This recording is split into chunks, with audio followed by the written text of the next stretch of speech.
Hey everybody, welcome. Thanks for sticking around to day 3 and joining us early in the morning. Hopefully everybody's had some coffee and you're ready to go.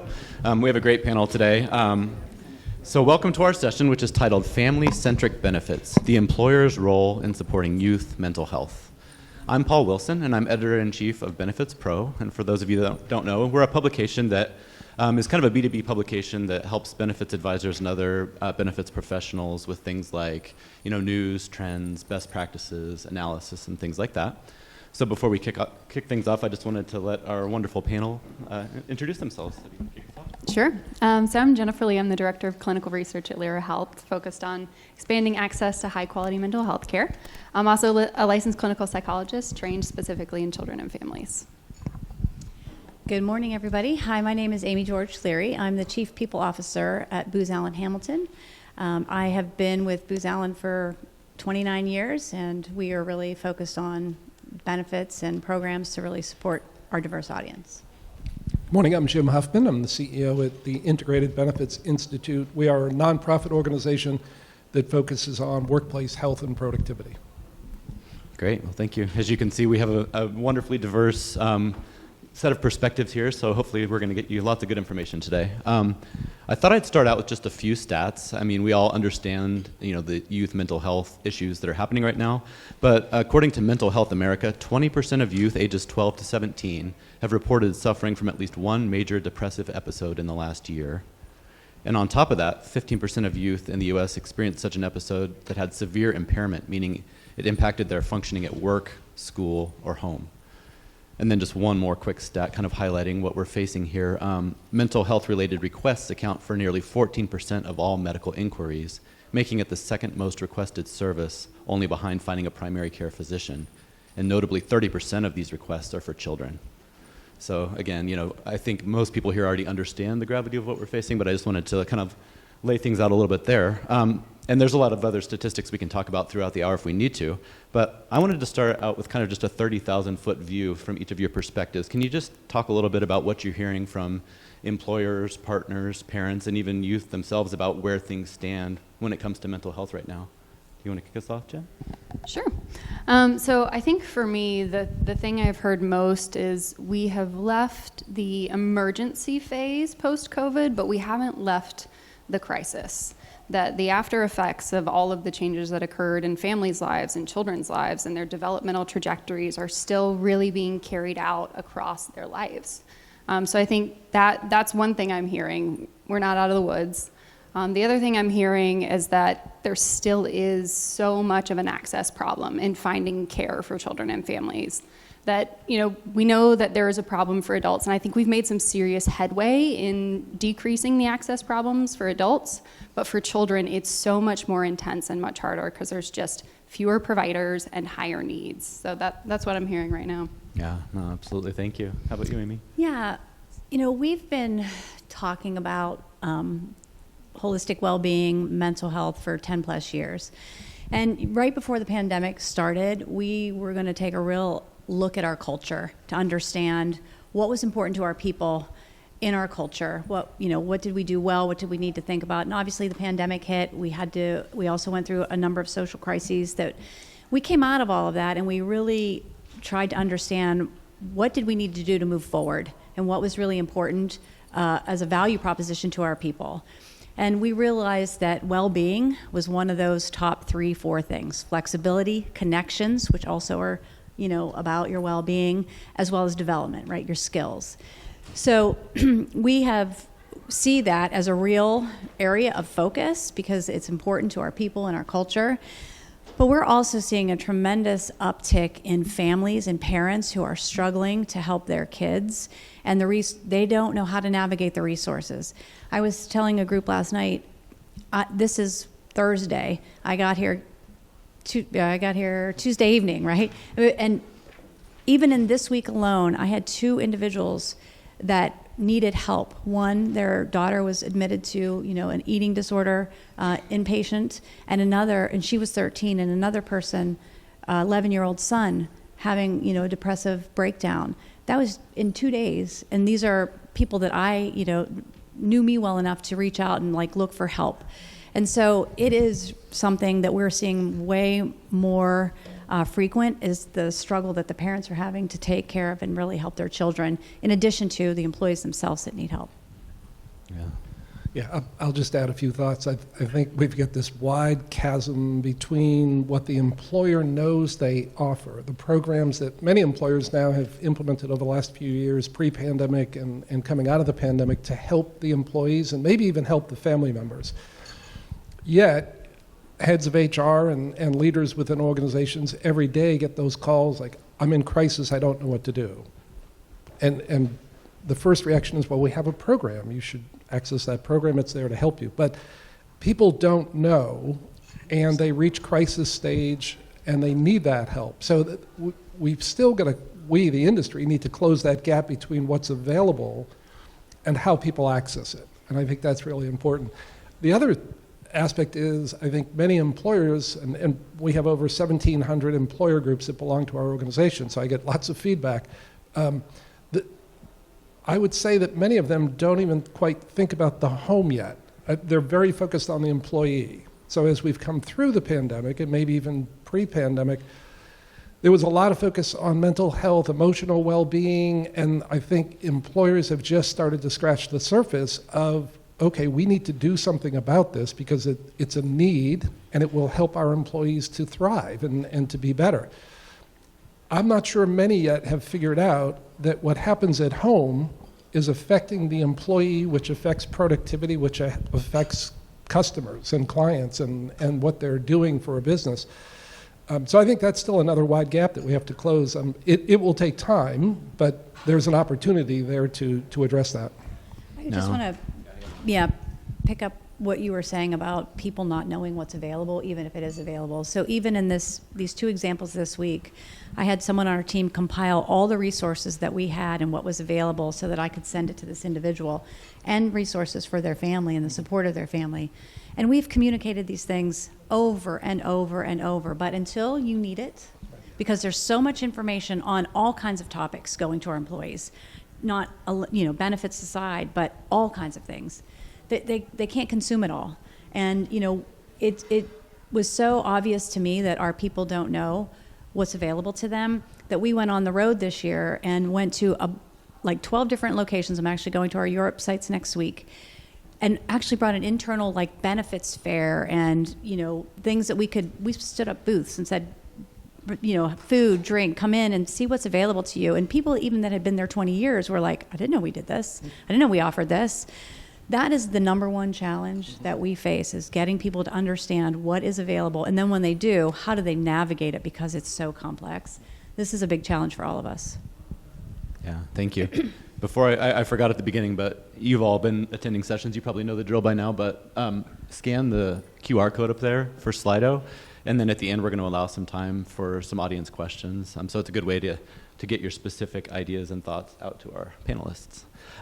So Jim, you touched on this a little bit, and I want to approach it from a few different angles over the next half an hour. But, I think we all understand, especially everybody here, the importance of helping youth and mental health, from a human perspective, of course. But why does this matter from an employer and a business perspective? I mean, at the end of the day, it's easy to say we should all do the right thing, but employers also face some realities. So why does it truly matter to employers to look at this and kind of dig into it a little bit?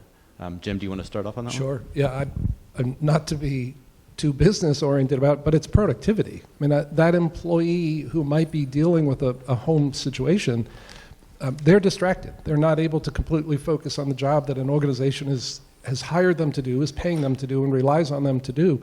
So I think just straightforward productivity of someone being able to do the job that they need to do is a big business opportunity for them to focus on this. We published a study back in March of this year where we looked at adolescents, 16 to 21, I think, or 16 to 20, and how they were dealing with mental health. But then the second part of the study looked at the parents of those 16 to 20-year-olds and how they were getting drawn out of the workforce or were losing productivity. Now, it was self-reported by the parent/employee, but it had a pretty significant impact on their ability to focus on what we're doing. Understandably so. I mean, I'm a parent, that's priority number one, but that's where you've got to focus the business opportunities on. This is not only the right thing to do, but it's the right business thing to do to help the company succeed.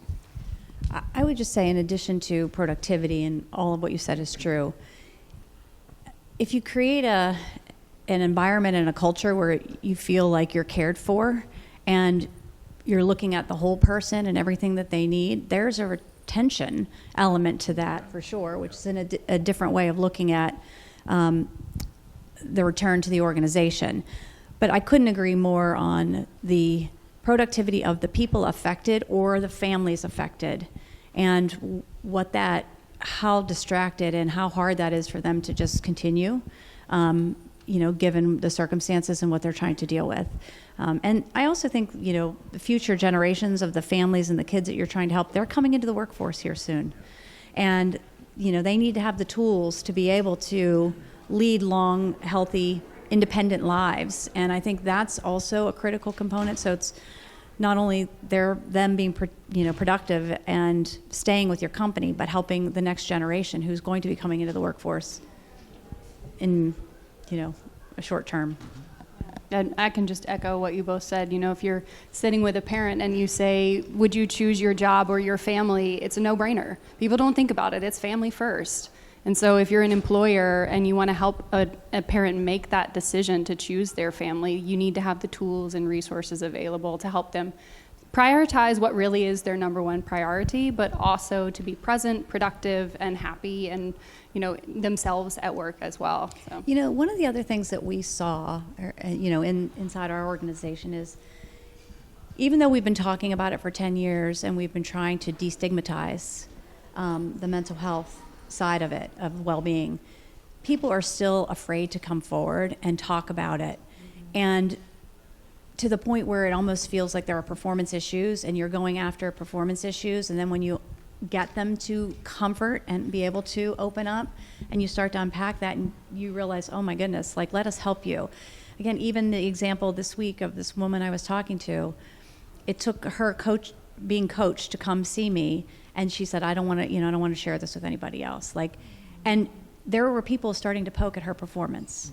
And so you can just see that, and so getting people to understand, and I tried to share with her, it's okay to talk about this, and, just sharing some stories and whatnot so that she can get the help that, and the support from her community. But there is that too that I think we have to work through, because, that creates a lot of churn and unnecessarily for these individuals. And stress for the parent who's now looking for a new job or facing a performance improvement plan on top of a child with mental health issues. It is a compound thing, for sure.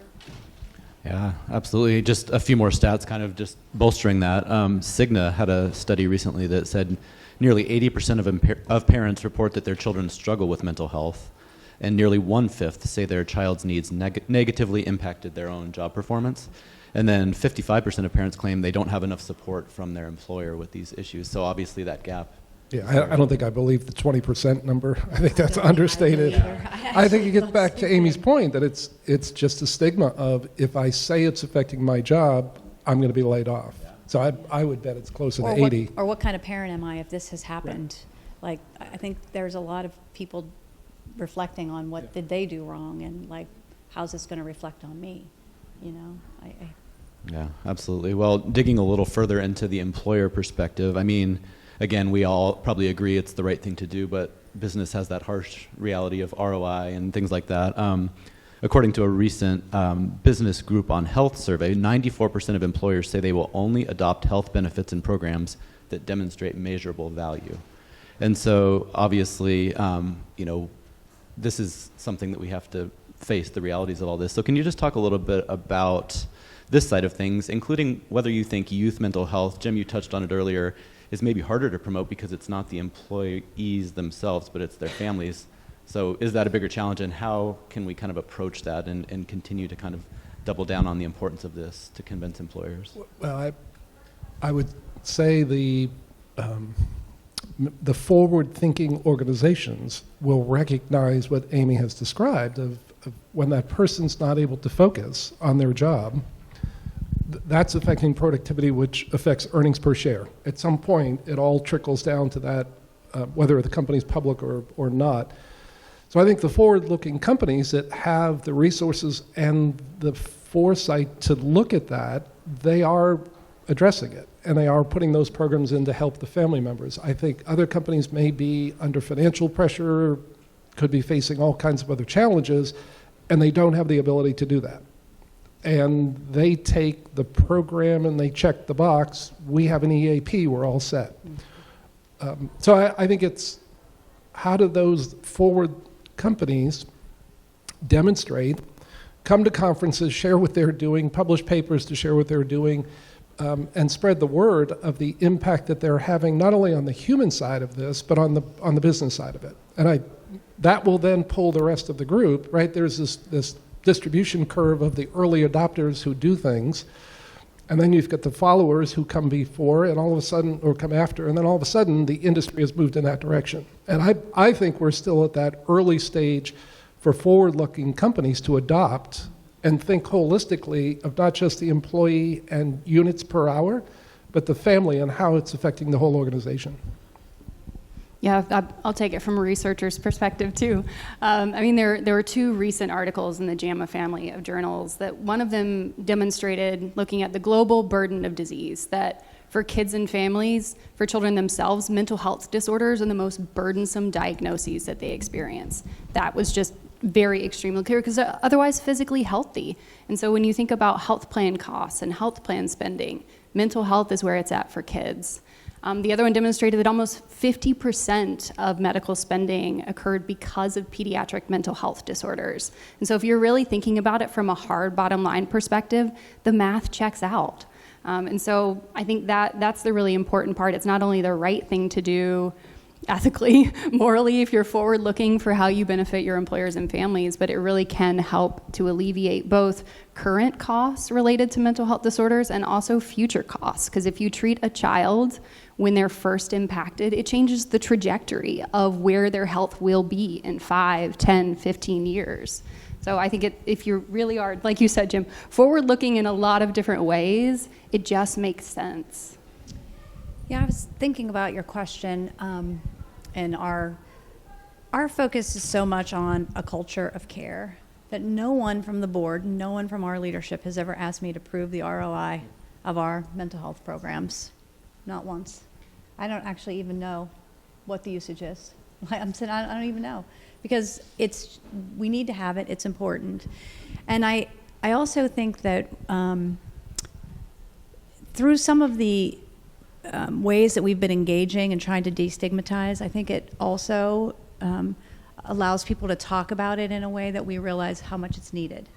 You know, we had a panel probably a year ago through our parents' community of practice, right? We have a parents' community of practice. And it had bubbled up so much on their struggles that they were having with different things that they hosted a panel and they moderated. It was very well attended, but we had people on the stage who had lost their children or who were struggling with something very severe, personal story from, PTSD, like number of things. And the, rawness of what they were sharing, I think just created that ripple effect of understanding inside the organization and people wanting to lean in. So I think storytelling is also a really important way to get awareness and attention on why these things are important versus just somebody asking the ROI. And those short stories being shared with leadership teams and executives, I think helps take away the numbers of the ROI and put it in more of a, human ROI. I would add a reframing opportunity as well. So think of manufacturing and safety. Right? You're not asked for an ROI on safety within a manufacturing environment. It's what you do. Now, maybe OSHA requires you to do it, but you do it because it keeps the business running and it's good for people. Reframe mental health in the HR or the benefits world as there is no ROI. It's just what we do to help the organization be successful. And I've seen some companies start to talk about that in manufacturing because they can easily translate the conversation from what we do for safety to what we need to do for the health of our population. I love that. And I also love the storytelling part as a journalist. That did my heart good, so thank you. because we were talking about it even as we were prepping for this, is the fine balance between the data, because you do need obviously the data and the science behind it.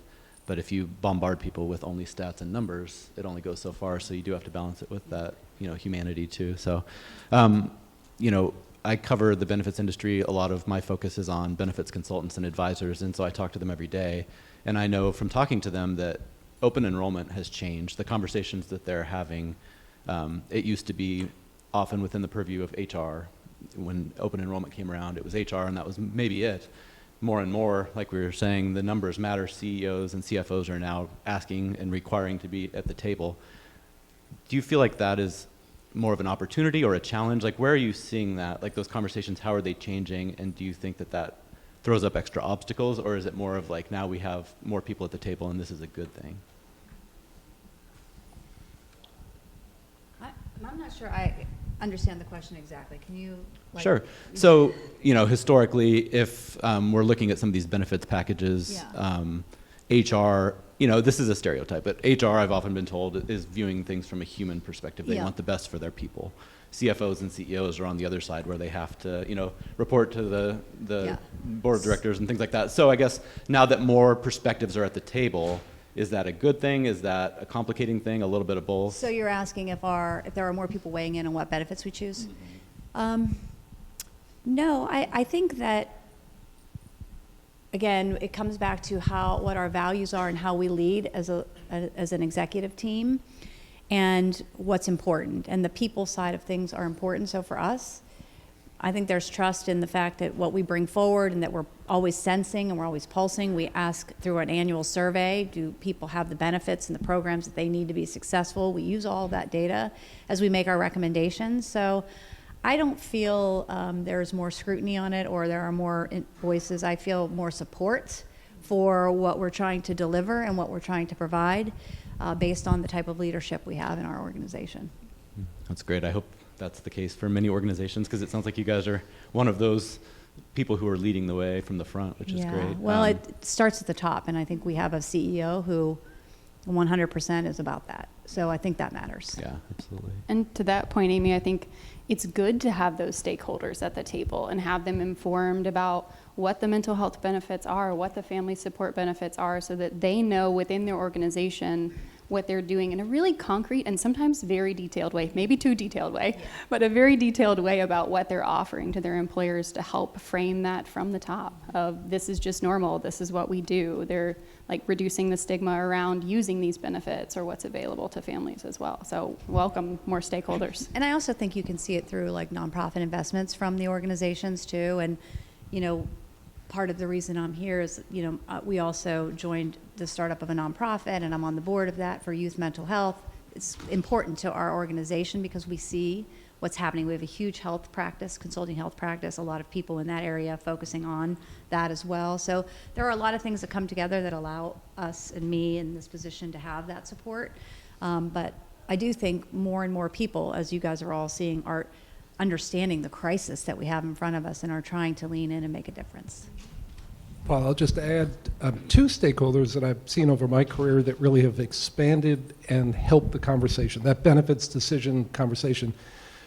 Chief Diversity Officer has been fantastic to bring new voice, new perspective to the conversation, which might have been, in an earlier day, a very closed conversation.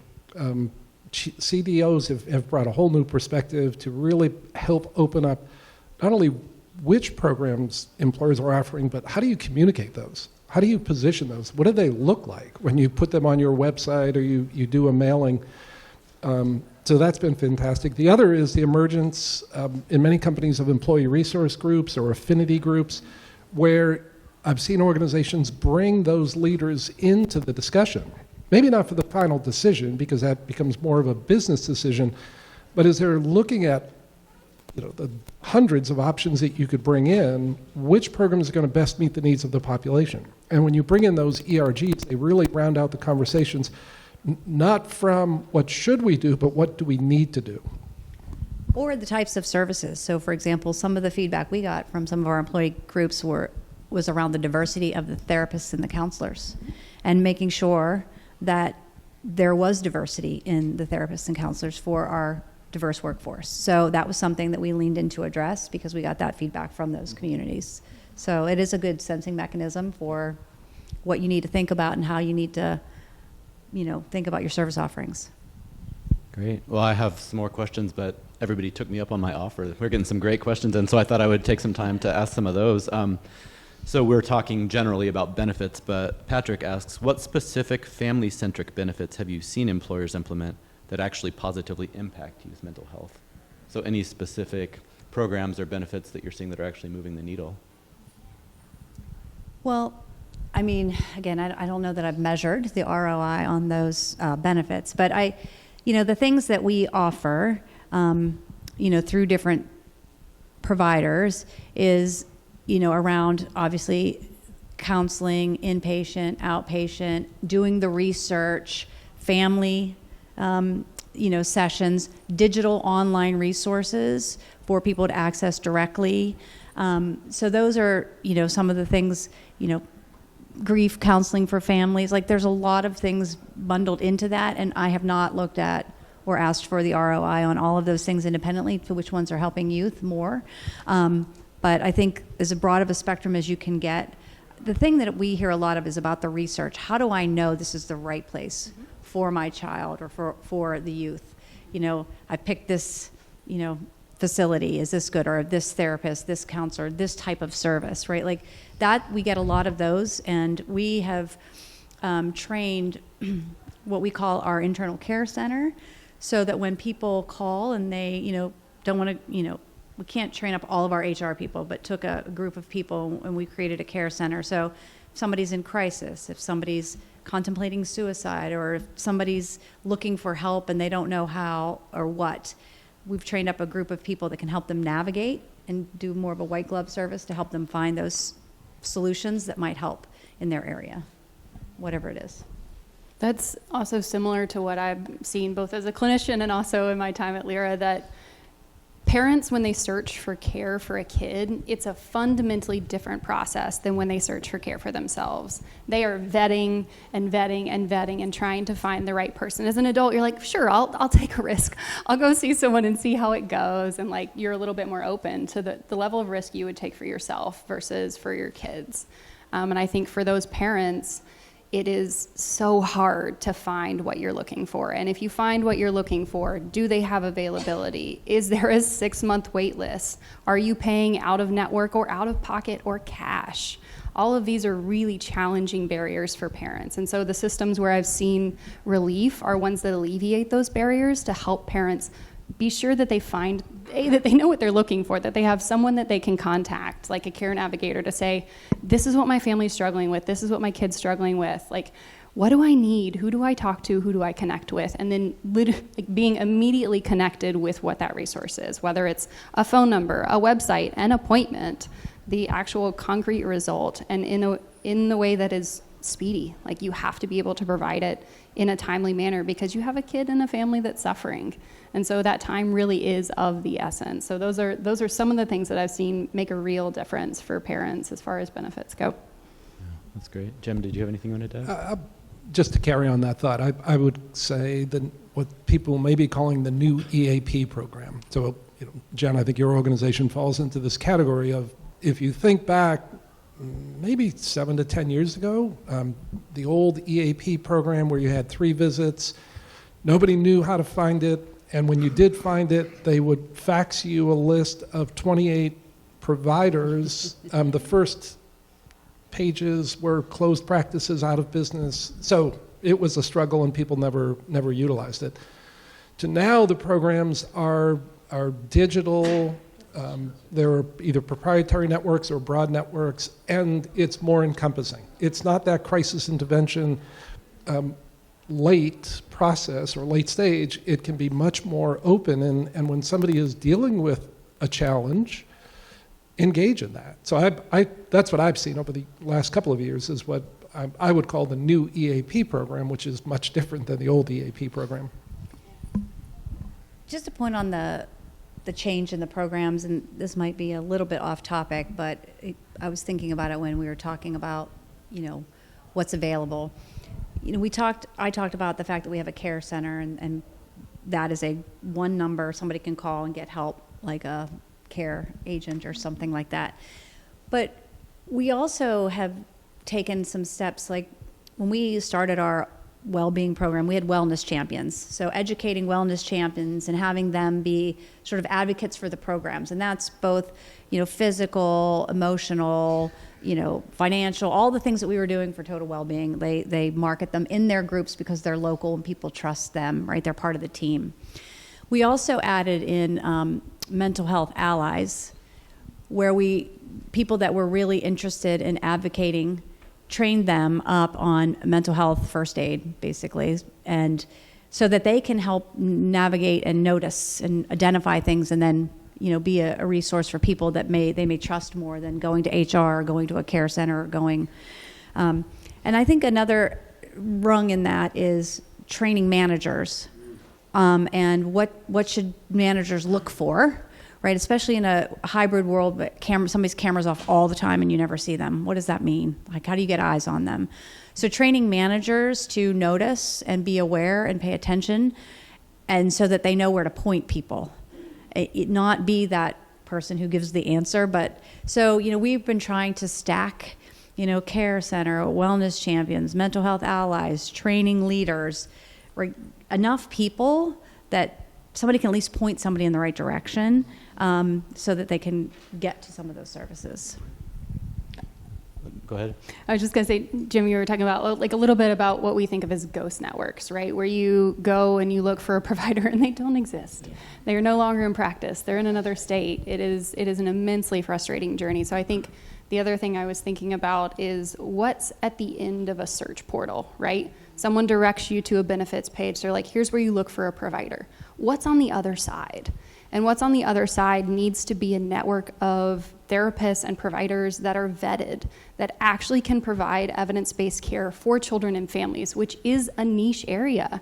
It is not, you can't take an adult provider and say, treat a 13-year-old. It is a whole different world. And so you really need to have on the other side of that benefit people who know what they're doing, who can provide care that's effective and efficient, and they can get people better.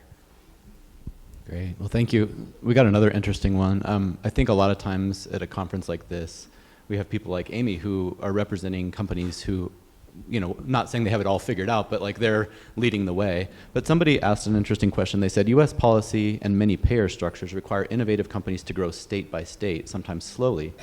Is it a prerequisite for serving employers to be a 50-state and or international solution? Is there a way to get started with employers while my company has a smaller footprint? So I think the way I would interpret that is if you are at a smaller employer or working with a smaller employer who maybe doesn't have the same level of resources, the same level of employee support, what are some smaller steps that employers can take? Well, and I've only been at a big employer. So, I guess what I would say is, there are a lot of online resources available, right, that you could start with. You can build slick sheets of these resources are available, or, you could go pay by the drink, perhaps, for different providers, I would say. You work with your benefits organization to see what they offer and what's available through them and market those things. And again, training, your people to notice signs so that you can at least point people to help, even if it's external.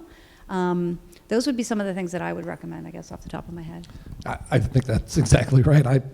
I would suggest be deep versus thin and kind of covering all 50 states. I have heard a lot from employers who would say the network is thin in this market and we can't access coverage, but in this market it's fantastic.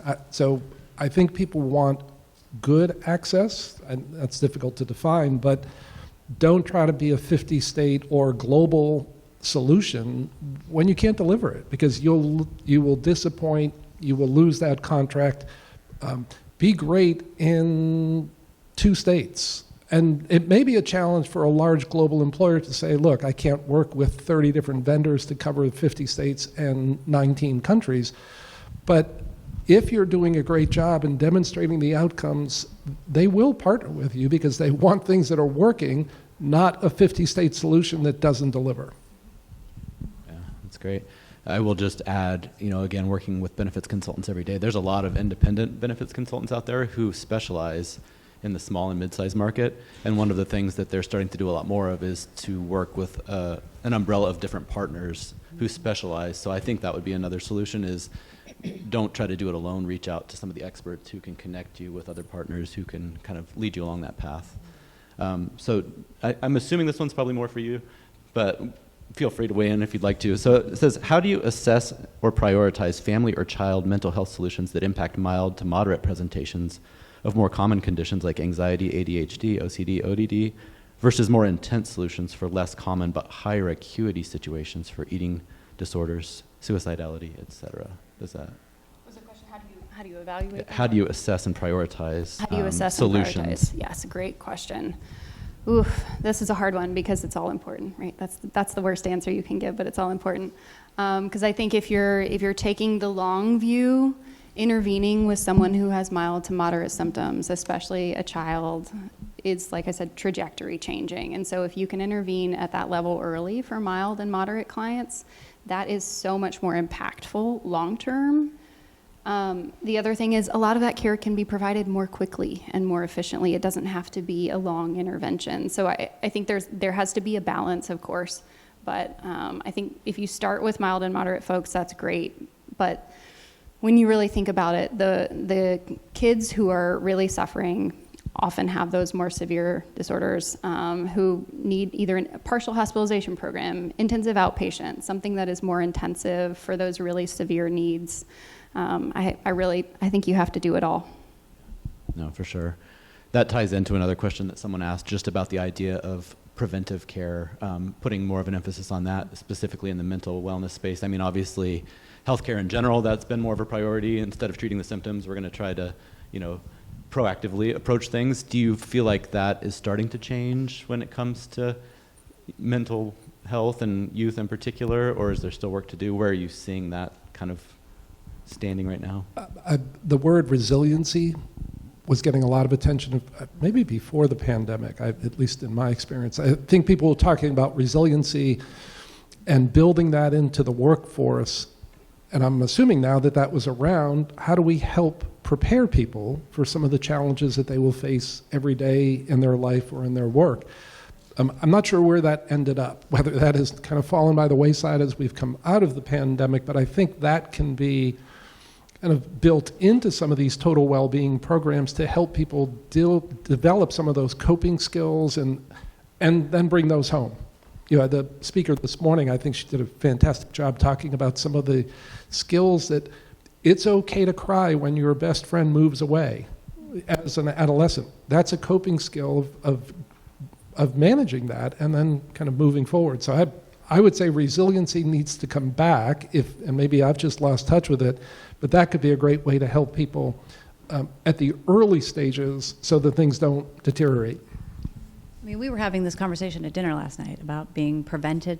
How do you prevent? Or how are we getting to the root cause of some of these things? And I don't know the answer to that, and I don't know who's leaning in to really, tackle that. But I do think that there's something way downstream that needs to be affected. And I was listening to somebody speak, and they were saying, like, if you have a pond of fish and all the fish are getting sick, and you keep trying to fix the fish, like, what's happening in the pond?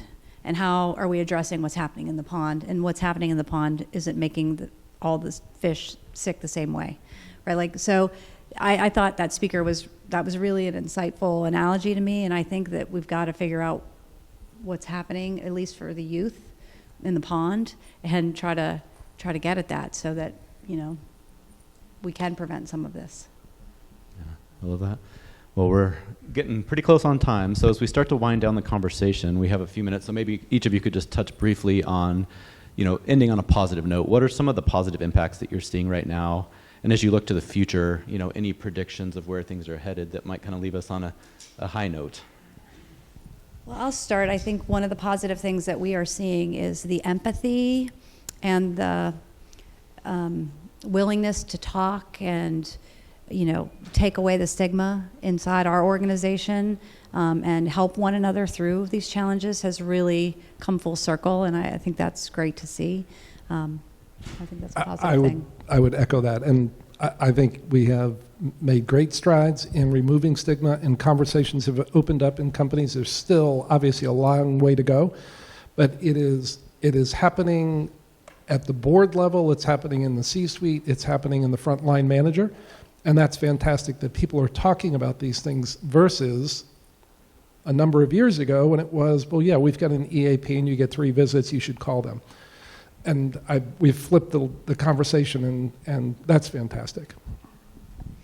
I think for me, the excitement has come from seeing how teletherapy for kids and families has evolved and how that has opened access in a lot of places. I mean, families used to drive 3 or 4 hours to see me because I was so specialized, and it was just a nightmare. So having access to a provider via teletherapy has been super impactful. I feel very hopeful about the future of that. I think there will always be circumstances where you need an in-person provider. That's perfectly fine, and that should also exist, but teletherapy is another great option.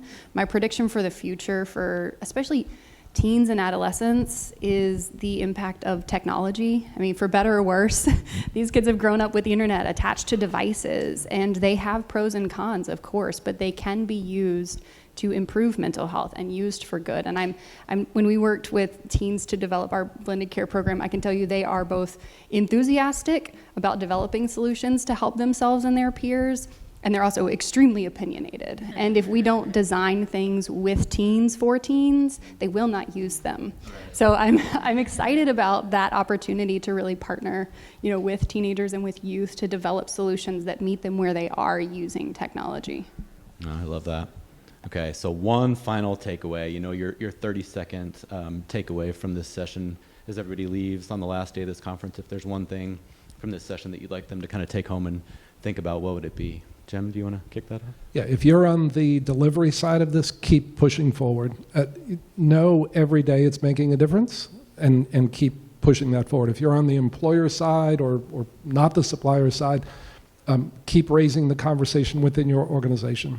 Don't let a day go by where you're not bringing it up around the health of the employee and the employee's family. And that health is emotion, in your words, total well-being, but I call it emotional, physical, and financial. People look to their employer as a source of so much now because a lot of the other support mechanisms in our society have gone away or they don't connect with them. So help them, if you're an employer, to find those solutions and bring those solutions in, A, because it's the right thing to do, and B, because it helps your organization. I was going to say something similar. If you're an employer, keep pushing to bring the services to your people and ask your people what they need through mechanisms, through surveys, and embed it in your value proposition, well-being, and the care. Teach your managers how to be empathetic, teach your workforce how to spot signs so that they can point people who might need it to the help that you do have. I'm going to take it kind of from a broader decision maker perspective that, if you are trying to assess something and see if it's right for your employees, for their families, really take a deep look at all of the different parts of it. Which care is being provided? Is it effective? Do they have evidence to show that it works? Vet your solutions, because if they aren't vetted and if parents can't trust them, they won't use them. So really do your due diligence and assessing, what is the best fit for you, for sure. That's great. And I wanted to close by saying, as the father of 2 teens and somebody who covers this industry every day, I just want to thank all of you out there for the work you're doing. It really is making a difference. Just seeing my 2 teenage boys talking about things that when I was their age, I would never have said out loud. It's happening in the real world, and it's making a difference. So thanks, everybody. And I just wanted to, again, thank our wonderful panelists for this session.